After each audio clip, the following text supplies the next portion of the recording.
오늘 오후 찬양 예배는 구역장, 부구역장 헌신 예배로 드립니다. 추운 겨울이 지나고 또 따뜻한 봄이 찾아올 무렵에 매년 이맘때쯤에 구역이 개강됩니다. 교회에서 이 구역이란 조직은 참 중요합니다. 왜냐하면 구역은 교회라는 몸을 이루는 세포와도 같은 조직이기 때문에 그렇습니다. 그래서 어떤 교회는 구역을 가리켜서 세포를 의미하는 영어 단어인 셀이라고 그렇게 부르기도 합니다. 구역이 부흥하면 교회도 부흥합니다. 구역이 살아나면 교회에도 생기가 넘쳐납니다. 이처럼 구역의 좋은 변화는 교회 전체의 변화로 직결된다고 해도 과언은 아닐 것입니다. 이런 의미에서 올 2019년도를 위한 구역장, 부구역장 직분을 맡아주신 성도님들에게 다시 한번 감사의 말씀을 드립니다. 혹시 구역장님, 부구역장님 어디 계시죠? 네, 한번 자리에서 한번 일어나시겠습니까? 지난번에 교사 때도 일어나셨던 분도 많이 겹치시고, 예, 한번 박수 한번 보내주시면 감사하겠습니다.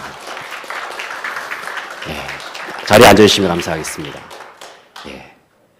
올 한 해에도 하나님께서 우리 구역장님들, 부구역장님들에게 힘 주시고 능력 주셔서 우리 맡겨주신 귀한 구역을 기쁨으로 잘 감당할 수 있도록 함께 기도해 주시면 감사하겠습니다. 최근에 인기리에 방영된 드라마 중에서 스카이캐슬이라는 드라마가 있습니다. 혹시 보신 분들 계십니까? 스카이캐슬? 이 스카이캐슬이란 제목에서 이 스카이라는 단어는 서울대의 S, 그리고 고려대의 K, 그리고 연세대의 Y가 합쳐진 단어가 이 스카이라는 단어입니다. 이 드라마는 자녀를 서울대 의대에 보내기 위해서 수단과 방법을 가리지 않는 여러 가정에 대한 이야기가 나오고 있습니다.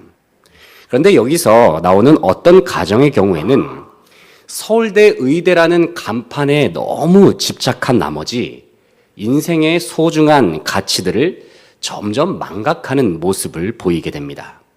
자녀가 서울대 의대에 진학하기만 한다면 자녀의 성품이 어떻든지 인간관계가 어떻든지 별로 중요시 여기지 않는 그러한 극단적인 모습도 드라마를 통해서 볼 수가 있습니다. 이 스카이캐슬은 오늘날 우리나라의 입시 현실을 아주 극단적인 장면을 통해서 비꼬는 듯 하면서도 아주 신랄하게 비판하는 느낌마저 안겨줍니다.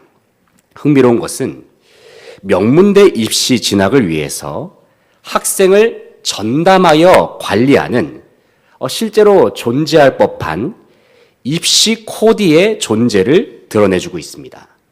이 드라마에서 입시 코디는 거의 신적인 존재처럼 그렇게 비춰지고 있습니다. 드라마에서 입시 코디가 어느 어머니에게, 드라마 극 중에서 염정아 씨죠.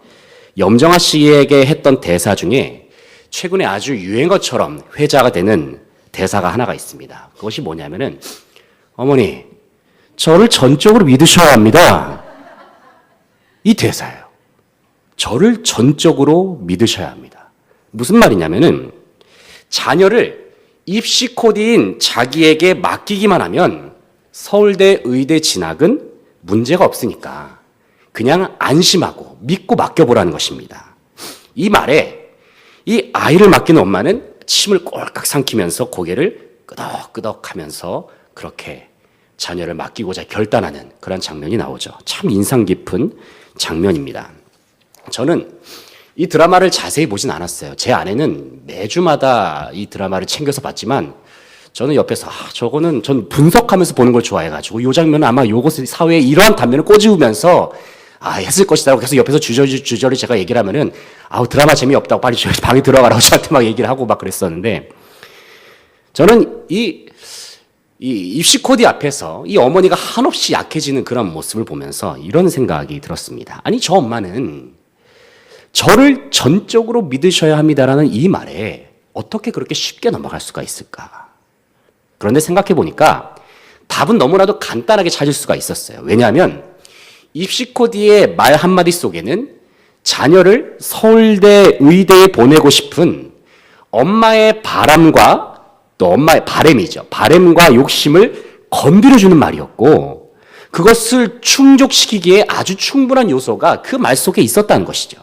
다시 말해서 엄마가 가지고 있었던 욕망과 욕심을 아주 시원하게 긁어주고 해소시켜주는 그러한 말이었다는 사실입니다. 사람은 누구나 무언가를 이루고픈 바람을 가지고 있죠.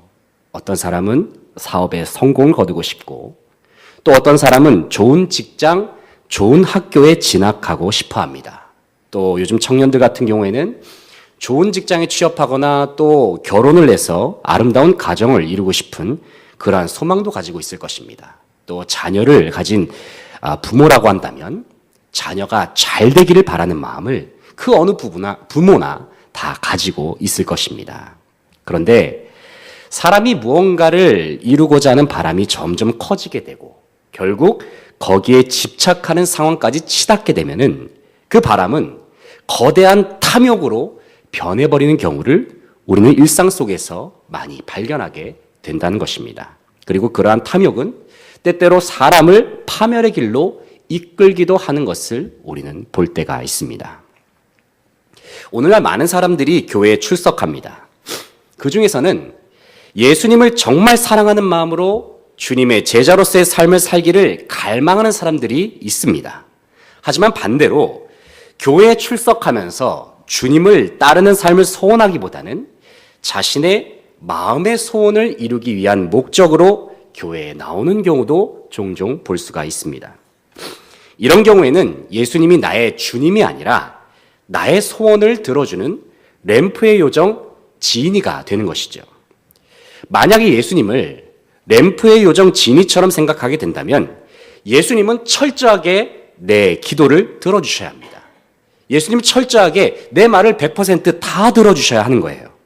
만약에 예수님이 내 기도를 안 들어주시면요, 내 소원을 들어주시지 않으면 그때부터는 주님을 원망하기가 십상입니다. 아니 예수님, 왜 내 소원 안 들어줍니까? 이래도 되는 겁니까? 아니 내가 생각했던 것과 완전 다르잖아요. 대체 어떻게 된 겁니까? 그렇게 얼마든지 주님께 따질 수가 있다는 거예요. 사랑하는 성도 여러분, 여러분 혹시 이러한 경험을 해보신 적이 있습니까? 주님의 뜻과 내 뜻이 일치하지가 않아요. 그런데 달라도 너무나도 달라서 갈등이 생기면서 마음속에 계속해서 충돌이 일어나는 그러한 경험, 혹시 여러분도 해보신 경험이 있습니까? 예를 들면 이런 겁니다. 머리로는 이 말씀이 주님의 뜻이라는 것을 우리가 알고 있어요. 그런데 하나님의 말씀을 실행하기에는 도저히 내 마음과 의지가 허락하지 않는 거예요. 예를 들면 누군가를 용서하는 것이라든지 원수를 사랑하는 것, 또 11조 생활을 한다는 것, 이런 말씀들을 우리가 곰곰이 생각해 보게 되면은 나 자신의 욕구를 내려놓을 때에, 나 자신의 욕구를 포기할 때에만이 지킬 수가 있는 말씀들이거든요. 그런데 그것이 참 쉽지가 않아요. 가끔씩은 납득하기 어려운 주님의 뜻과 말씀으로 인해서 주님께 따지고 싶은 그런 마음이 생길 때도 있습니다. 하지만 예수님이 램프의 요정 지니가 아니라 바로 우리의 주님이 되신다고 한다면, 예수님이 우리의 주님이시고 우리의 삶의 주인이 되시고 우리를 다스리시는 왕이 된다고 한다면, 우리가 오늘도 찬양하지 않았습니까? 예수 우리 왕이여라고 우리는 고백하지 않았습니까? 예수님이 진정 우리의 삶을 다스리시는 왕이 되신다고 한다면, 비록 주님의 뜻이 내 뜻과 맞지 않는다 할지라도 주님의 뜻을 전적으로 따르는 것이 주님의 백성의 마땅한 도리일 것입니다. 오늘 본 말씀을 보게 되면 예수님과 제자들이 빌립보 가이사랴에 계실 때에 주님께서 제자들에게 이러한 질문을 던지십니다. 얘들아, 사람들이 나에 대해서 누구라고 말하더냐? 그랬을 때에 제자들이 이렇게 대답을 하죠. 사람들은 예수님에 대해서 세례 요한이라고도 하고 엘리야나 선지자 중에 하나라고도 그렇게 말을 합니다. 그러자 주님은 다시 한번 제자들에게 질문하십니다. 그런 말이다. 너희는 나에 대해서 누구라고 생각하느냐? 그때 예수님의 수제자인 베드로가 이렇게 대답을 하죠. 주는 그리스도시니이다. 여러분, 이 대답은 아주 예수님의 마음에 쏙 드는 대답이었습니다. 오늘 본 말씀의 평행 본문이라 할 수 있는 마태복음을 보게 되면은 베드로가 이렇게 대답을 하죠. 주는 그리스도시요 살아계신 하나님의 아들이십니다. 이렇게 대답을 했단 말이에요. 근데 이 대답을 들은 주님의 마음이 아주 흡족하셨어요. 그래서 베드로를 아주 칭찬을 하시죠. 그런데 주님께서는 베드로의 기특한 대답을 들으신 이후에 충격적인 말씀을 하시는 거예요. 그것은 예수님께서 종교 지도자들에게 잡히셔서 많은 고난을 받으신 다음에 십자가에 죽으시고 3일 만에 부활하신다는 말씀을 들려주셨다는 것입니다. 예수님께서 십자가의 죽음과 부활을 통해서 온 세상 사람들을 죄와 사망의 권세로부터 구원할 그리스도로 오셨다는 것을 주님께서 베드로에게 들려주신 거예요.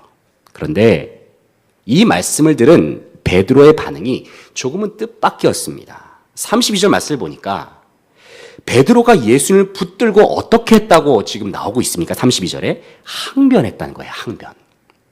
여기서 항변했다는 것은 따지고 들었다는 것을 의미하는 것이죠. 그런데 이 항변했다는 말의 원어의 의미, 헬라 원어의 단어의 의미를 살펴보게 되면 꾸짖다라는 단어가 여기에 포함되어 있어요. 다시 말해서 베드로는 예수님의 대답을 듣고 마치 예수님을 다그치듯이 따져댔다는 거예요. 분명 방금 전까지만 해도 베드로는 주는 그리스도 신이다라는 위대한 고백을 하지 않았습니까? 그런데 그러한 베드로가 왜 예수님의 십자가의 죽음과 부활에 대한 말씀을 듣고 주님께 득달같이 달려들어서 항변을 하고 있었을까? 우리는 생각해 보게 되는 것입니다. 왜냐하면 예수님께서 생각하셨던 그리스도의 모습과 그리고 베드로가 생각했던 그리스도의 모습이 완전 달랐기 때문이라는 것이죠. 그렇다면 베드로가 생각했던 그리스도의 모습은 무엇일까요? 사실 베드로가 생각했던 그리스도의 모습은 당시의 일반적인 유대인들이 가지고 있었던 그리스도의 모습과 크게 다르지가 않다는 것입니다. 강대국들로부터 공격을 받고 핍박받고 헬라 제국, 로마 제국으로부터 계속해서 유대인들이 압박을 받아왔잖아요. 그들의 억압에 의해서 늘 짓눌림을 당했던 유대인들의 삶. 바로 이러한 처절한 현실로부터 자신들을 구원해 줄 그리스도, 바로 메시아를 유대인들은 늘 고대하면서 살아왔다는 것이죠. 유대인들에게 있어서 그 당시에 그들에게 가장 중요했던 것은 무엇이냐면은 죄와 사망의 문제보다도 당장에 주어진 이 강대국들로부터의 억압에서 자유함을 얻는 것이 그들이 바랬던 갈망이었다는 것입니다. 그리고 유대인들이 생각했을 때에 성경에 예언된 다윗의 자손이라 불리는 그리스도는 그 옛날에 다윗 왕 시절의 찬란한 영광을 다시 회복시킬 메시아다라고 그렇게 유대인들이 생각하면서 메시아를 기다려왔다는 것이죠. 바로 오늘 본 말씀에 나오는 베드로가 생각했던 그리스도, 바로 메시아의 모습은 이러한 영광스럽고도 강력한 모습이었던 것입니다. 그런데 예수님을 따라다녀 보니까 예수님이 수많은 기적을 행하시는 것 아니겠습니까? 사람들을 고쳐요. 그리고 병자들이 고침을 받고 귀신들이 떠나가는 모습들이 보이기 시작하는 거예요. 수많은 사람들이 오병이어의 기적을 통해서 배불리 먹었어요. 이러한 모습을 보니까 내가 기다렸던 메시아가 맞구나. 베드로가 점점 확신하기 시작하는 것이죠. 수많은 사람들이 예수님께 열광하기 시작합니다. 그래서 베드로는 생각했을 것입니다. 내가 잘 선택했어. 잘 따라왔어. 이분이야말로 우리를 이 로마의 압제로부터, 이 지긋지긋한 로마의 압제로부터 우리를 구원하실 거야. 베드로는 늘 그렇게 생각하면서 의기양양한 모습으로 주님을 따랐을 것입니다. 그런데 이게 웬걸요? 예수님의 대답을 들어보니까 그동안 자신이 기대했고 바라왔던 모습과는 완전 다른 말씀을 하시는 거예요. 그 말씀을 들었을 때 베드로는 이런 생각을 했을 것입니다. 아니 무슨 그리스도가 사람들한테 힘없이 체포를 당해? 아니 그리스도가 사람들한테 이렇게 허무하게 죽임을 당하는 거지? 이게 무슨 그리스도야? 베드로는 생각했을 것입니다. 그러면서 괜한 억울한 마음, 심지어는 분한 마음도 마음속에서 불쑥불쑥 올라왔을 것입니다. 아니 그동안 예수님이 내가 생각했던 그리스도라고 그렇게 믿으면서 그렇게 철석같이 믿으면서 따라갔었는데 이분이 왕이 되시기라도 한다면 나에게 좋은 자리 하나쯤은 넘겨주실 줄 알았는데 그게 아니라고 하니까 너무나도 우라통이 치밀어 오르는 거예요. 그래서 베드로가 주님께 했던 행동은 그저 주님께 다짜고짜 따지듯이 덤벼드는 것이었다는 것입니다. 그런데 그러한 베드로를 향하여서 예수님께서 이렇게 말씀하시죠. 사탄아, 내 뒤로 물러가라. 내가 하나님의 일을 생각하지 아니하고 도리어 사람의 일을 생각하는도다. 왜 주님께서는 베드로에게 사탄아, 내 뒤로 물러가라 말씀하셨습니까? 왜냐하면 베드로는 하나님의 일보다도 사람의 일, 다시 말해서 하나님의 일보다도 자신의 욕심을 더욱 앞세웠기 때문이라는 것이죠. 여기서 우리는 사탄의 정체를 재확인하게 됩니다. 사탄은 바로 사람으로 하여금 하나님의 뜻보다도 개인의 욕심을 더욱 부추기는 존재라는 사실을 우리는 확인하게 됩니다. 주님은 베드로를 꾸짖으실 때에 베드로의 욕심을 사로잡았던 사탄의 존재를 보고 계셨던 거예요. 없습니까? 우리는 언제나 우리의 욕심과 욕망을 내려놓고 주님을 가장 우선순위로 여기면서 우리는 그렇게 살아가고 있습니까? 주님께서는 이어지는 34절부터 35절 말씀에서 주님을 따르는 참된 제자의 모습이란 어떤 모습인가를 우리에게 말씀하여 주십니다. 이 시간 34절, 35절 말씀을 같이 읽어보겠습니다. 34절부터 시작. 무리와 제자들을 불러 이르시되 누구든지 나를 따라오려거든 자기를 부인하고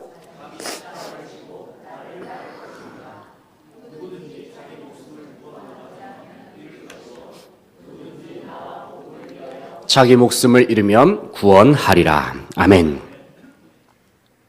이 말씀을 통해서 우리는 주님을 따르는 제자의 두 가지 특징을 발견하게 됩니다. 그 첫 번째 특징은 자기 부인입니다. 자기를 부인하는 것. 무슨 말씀이냐면 한마디로 말해서 자신을 위한 욕심을 내려놓는 것에서 참된 제자의 길이 출발된다는 것입니다. 두 번째 특징은 자기 십자가를 지는 삶이라는 것이죠. 예수님을 위해서 겪게 되는 불편이나 고통을 감내하면서 살아가는 것. 바로 이것이 주님의 참된 제자로서의 모습이라고 말씀하십니다. 사랑하는 성도 여러분, 우리가 예수님을 믿는 것은 참으로 축복된 일입니다. 왜냐하면 예수님을 믿음을 통해서 우리는 세상이 줄 수 없는 참 기쁨과 평안을 누릴 수 있기 때문입니다. 무엇보다도 하나님의 자녀로서 하나님의 유업을 이어받은 상속자로서의 삶을 살게 된 것은 가장 큰 축복 중에 축복이 아닐 수가 없습니다. 그런데요, 우리가 이와 같은 주님의 놀라운 축복을 누리기 위해서 주님께서 우리에게 요구하시는 것이 있다는 것입니다. 그것은 주님을 위한 십자가를 지라는 것입니다. 주님을 사랑하고 섬기는 데 있어서 고통이 따르고 어려움이 따른다 하여도 기꺼이 십자가를 지는 삶을 살라 우리에게 말씀하셨다는 것입니다. 왜 그렇게 해야 합니까? 주님께서 우리에게 말씀하시죠. 이 세상 그 어떤 것보다도 주님보다 더 귀한 것은 없기 때문에 그렇습니다. 사랑하는 성도 여러분, 우리는 주 예수보다 더 귀한 것은 없네. 그렇게 우리는 찬양을 부릅니다. 그런데 여러분, 이 시간 말씀을 선포하는 제 자신에게 또 이 자리에서 함께 말씀을 듣고 계시는 여러분에게 여쭙고 싶습니다. 정말로 여러분에게는 이 세상 그 무엇보다도 주님이 가장 귀하십니까? 정말 예수님이 여러분에게 최우선 순위가 되느냐 하는 말씀입니다. 사랑하는 성도 여러분, 예수님은 우리의 삶의 오셨습니다. 주님께서 짊어지라 말씀하신 십자가는 우리의 삶의 부수적인 것이 될 수가 없다는 것입니다. 왜냐하면 예수님은 우리의 모든 인생의 핵심이 되시고 주님은 우리의 삶의 모든 것 되시기 때문입니다. 그러므로 우리는 예수님을 추구하면서 살아야 합니다. 주님을 위하여 십자가를 지는 삶을 살아야 한다는 것이죠. 왜냐하면 우리의 삶 속에 주님보다 더 귀한 것은 정말로 없기 때문입니다. 때로는 십자가를 지는 것을 생각할 때 우리의 마음에 부담을 느끼거나 마음이 점점 무거워질 때도 있습니다. 왜냐하면 십자가를 지는 삶을 힘겨운 희생을 감당하는 것으로만 생각하기 때문에 그렇습니다. 그런데 여러분, 우리가 예수님을 위하여 살면서 십자가를 지는 삶은 주님께서 우리에게 복을 부어주시기 위하여 주신 말씀이란 사실을 아십니까? 우리가 잘 아는 말씀인 마태복음 6장 33절 말씀에서 주님께서 우리에게 이렇게 말씀하시죠. 한번 33절 말씀 같이 한번 읽어보겠습니다. 시작. 그런즉 너희는 먼저 그의 나라와 그의 의를 구하라. 그리하면 이 모든 것을 너희에게 더하시리라. 아멘. 여기서 먼저 그의 나라와 그의 의를 구하는 것이 무엇이겠습니까? 바로 먼저 하나님을 위하여 살고 하나님의 뜻을 첫 번째로 가장 우선적으로 중요한 가치로 여기는 삶, 바로 그것이 아니겠습니까? 주님을 위해서라고 한다면 그 어떤 어려움도 마다하지 않는 삶, 바로 이것이 그의 나라와 그의 의를 구하는 삶인 것이죠. 그런데 오늘날 이 시대의 교회 분위기를 보게 되면 십자가를 잘 지려하지 않습니다. 한국교회 강단에서도 십자가에 대한 메시지보다도 행복과 기쁨과 위로에 대한 말씀이 많이 넘쳐나는 것을 보게 됩니다. 그러나 주님을 위하여 감내해야 할 희생에 대한 말씀은 참으로 듣기 어려운 분위기가 오늘날의 분위기이기도 합니다. 왜냐하면 성도들이 들으면 부담을 느끼거든요. 주님의 일이라고 하지만 상황이 안 되고 힘이 들면 그냥 안 하고 싶습니다. 힘든 일, 어려운 일, 굳은 일, 어떻게든 다 피하고 싶어요. 그러다 보니까 봉사할 일꾼은 점점 줄어가고 주님을 예배하는 예배자들은 점점 사라져만 갑니다. 그러나 주님께서는 우리에게 분명히 말씀하셨습니다. 주님을 전적으로 따르고 주님을 온전히 사랑하는 삶을 살기 위해서는 우리의 삶 속에서 치러야 할 대가가 있다. 우리에게 말씀하신다는 것입니다. 그리고 바로 그것이 십자가란 사실을 주님께서는 우리에게 말씀하시죠. 어쩌면 우리가 감당하기 부담스럽고 뭔가 꺼려지는 그곳에 하나님의 뜻이 있고 거기에 우리가 짊어져야 할 십자가가 있을 수 있다는 사실을 생각해 보게 됩니다. 그런데요, 비록 내 마음에 내키지 않아도 힘들어도 버거워도 우리가 기꺼이 희생을 감내하면서 주님의 일에 동참하면 우리는 그때부터 우리의 삶을 전적으로 책임지시는 주님의 손길을 경험할 수가 있다는 것입니다. 그의 나라와 그의 의를 구하라. 그리하면 이 모든 것을 너희에게 더하시리라. 결국 우리가 주님을 위해서 살고 주님을 위해서 십자가를 짊어지고 살아가는 삶은 우리가 하늘의 충만한 복을 누리는 중요한 통로가 된다는 것을 이 시간 우리에게 말씀하여 주시는 것입니다. 구약 성경에 나오는 아브라함은 전적으로 주님을 따르는 삶을 통해서 하나님의 놀라운 축복을 경험한 사람이었습니다. 우리가 잘 알고 있는 대로 아브라함은 믿음의 사람으로 알려진 사람이죠. 아브라함의 믿음은 하나님께서 인정하신 믿음이었어요. 그렇다면 이 아브라함의 믿음은 어떤 믿음이었을까요? 그의 믿음이야말로 바로 오늘 본 말씀에 나오는 말씀과 같이 하나님 앞에서 철저하게 자기를 부인하였던 믿음이었음을 보게 됩니다. 그리고 하나님의 뜻을 이루기 위해서라면 꺼야 할 희생도 감내했던 사람이 바로 아브라함이었다는 사실을 우리는 기억합니다. 우리는 아브라함이 그의 독자 이삭을 죽이라고 하는 하나님의 말씀 앞에서 끝까지 자기 자신을 부인하면서 순종하려 하였던 모습을 우리는 기억합니다. 철저하게 자신을 부인하고 고통을 감수하면서 순종을 결단한 아브라함에게 하나님께서는 이러한 약속을 하신 것이죠. 창세기 22장 16절부터 18절 말씀 함께 화면을 보시고 같이 한번 읽어보겠습니다. 시작. 이르시되 여호와께서 이르시기를 내가 나를 가리켜 맹세하노니 내가 이같이 행하여 내 아들 내 독자도 아끼지 아니하였은즉 내가 내게 큰 복을 주고 내 씨가 크게 번성하여 하늘의 별과 같고 바닷가의 모래와 같게 하리니 내 씨가 그 대적의 성문을 차지하리라.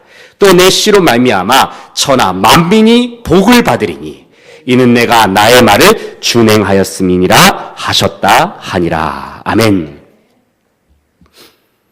하나님의 말씀을 준행하기 위해서 철저하게 나를 내려놓고 자기 욕심을 내려놓으면서 자기를 부인하는 고통을 감수했던 아브라함에게 하나님께서는 말씀하시는 것이죠. 내가 너에게 복을 주겠다.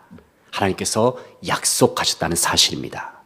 그렇다고 한다면 사랑하는 여러분, 우리가 이 땅을 살아가면서 자기를 부인하고 자기 십자가를 지고 살아가야 할 이유는 너무나도 명백한 것이죠. 왜냐하면 그렇게 결단하면서 살아갈 때야만이 우리는 하나님께서 우리에게 주시는 복, 하나님께서 우리에게 예비하시는 하늘의 복을 누리면서 살아갈 수 있기 때문입니다.